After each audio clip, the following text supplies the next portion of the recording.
Entity, তার মানে যাতে মাতাল তালে ঠিক। আমাদের সঙ্গে লাগবে সব ভাঙচুর করে দেবো। ফালতু কথা বলবেন না, টিকিট দিন, নেমে যান। দিচ্ছি বলে বাথরুম চলে গেল, বাথরুম থেকে যখন এলো সে মানুষ না জন্তু বই যাচ্ছে না, ন্যাংটা মায়ের ন্যাংটা ছেলে। সেখানে বলছি জানোয়ার এইভাবে এসেছেন, আপনার লজ্জা রাখছে না? বলে একটা কথা বলবেন না, half pant half ticket, no pant no ticket. Thank you. এবারে একটা গল্প শুনি আপনাদের, যারা যারা ফিল্ম ডায়লগ পছন্দ করেন।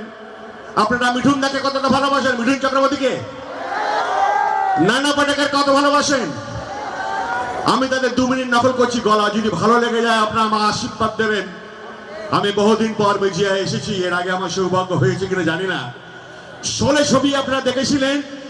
16 ছবিতে আমজাদ খান একটি ডায়লগ বলেছিল, তার একটি লাইন শোনাই, সেই ডায়লগটা দেখুন কারা কারা বলছে। আমজাদ খান এইভাবে বলেছিল,